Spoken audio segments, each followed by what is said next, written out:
Bonjour ou bonsoir, selon l'heure à laquelle vous nous regardez. Je suis votre chroniqueuse audio et animatrice de podcast à l'ODJ Média. Aujourd'hui, je vous lis fidèlement la chronique de Salma Chmanti-Wari sur un enjeu sanitaire majeur, l'obésité infantile au Maroc, symptôme d'une modernité qui bouscule nos habitudes et nos enfants. Il y a 20 ans, un enfant potelé était perçu comme un signe de bonne santé. Aujourd'hui, cette image rassurante s'effrite. Le Maroc fait face à une progression silencieuse mais alarmante de l'obésité infantile.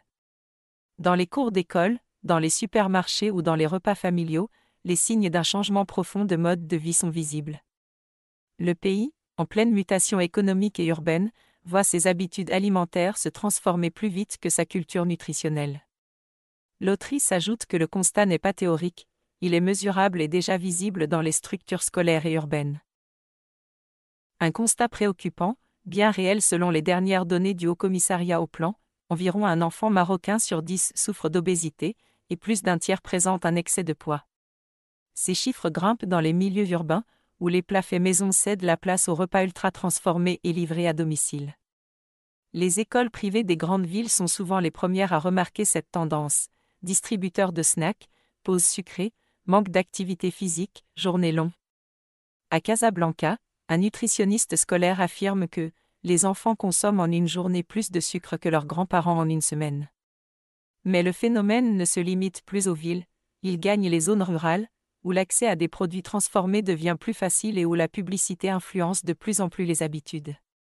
Ce que les chiffres traduisent, c'est moins une question de richesse qu'un effet de transition nutritionnelle. On mange plus, différemment, et souvent moins bien. L'autrice affirme que cette transition est accélérée par l'industrialisation, la sédentarité et un marketing offensif. Un mélange explosif, industrialisation, sédentarité et marketing. La croissance du marché de la restauration rapide au Maroc illustre ce glissement.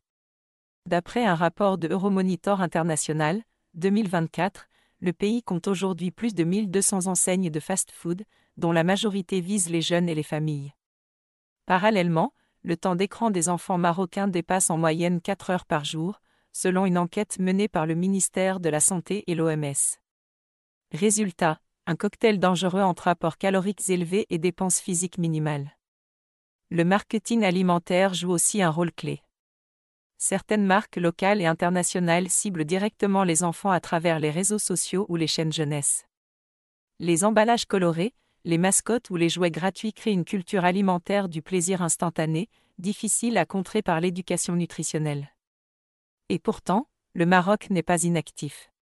Depuis 2022, un projet pilote de réglementation de la publicité alimentaire à destination des enfants a été lancé à Rabat. L'objectif, réduire l'exposition des mineurs aux messages favorisant la malbouffe. Mais son application reste inégale. L'autrice pense que la prévention doit se combiner à des solutions locales concrètes et évaluables. Entre prévention et solutions locales, un défi collectif. L'obésité infantile n'est pas qu'une question d'image ou de chiffres, elle ouvre la voie à des maladies chroniques précoces, diabète, hypertension, troubles métaboliques, et pèse sur le système de santé. Le Maroc commence à intégrer cette réalité dans ses politiques publiques, mais le défi réside dans la cohérence des actions. Des initiatives locales émergent pourtant avec succès. À Marrakech, le programme « Bougeons ensemble » incite les écoles à introduire 30 minutes d'activité physique quotidienne. À Agadir, la coopérative « Terre d'avenir » propose des paniers hebdomadaires de fruits et légumes à prix subventionnés pour les familles à faible revenu. Et à Casablanca, certaines cantines scolaires expérimentent une labellisation « repas équilibré » en partenariat avec des nutritionnistes.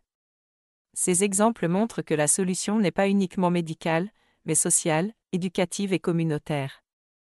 Elle passe par un changement global, apprendre à cuisiner autrement, valoriser les produits locaux et redonner du sens à l'alimentation. L'autrice souligne ensuite un enjeu générationnel, culturel et éducatif, qui dépasse la seule diététique.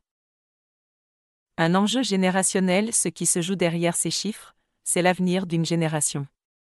Une génération qui grandit entre les vidéos de recettes ultra rapides sur TikTok et la disparition progressive des repas familiaux traditionnels. Une génération qui, paradoxalement, vit dans un pays où la gastronomie est inscrite au patrimoine mondial de l'UNESCO, mais où la transmission culinaire s'efface. L'obésité infantile au Maroc est le symptôme d'un déséquilibre global, entre modernité et tradition, consommation et santé, urgence économique et lenteur éducative. La solution viendra sans doute d'un mélange d'outils, éducation précoce à la nutrition, régulation plus ferme du marketing alimentaire, valorisation des circuits courts et engagement parental. Car au fond, il ne s'agit pas de « faire maigrir » une génération, mais de lui réapprendre à vivre sainement dans un monde saturé. L'autrice conclut implicitement, éduquer tôt, réguler mieux et réconcilier modernité et héritage culinaire. Merci de votre attention. J'ai fait de mon mieux pour respecter à la lettre les propos de Salma Chmantiwari. On se retrouve très vite pour la prochaine chronique, même exigence, même fidélité, et la volonté de rendre ces sujets clairs, humains et utiles à toutes et à tous.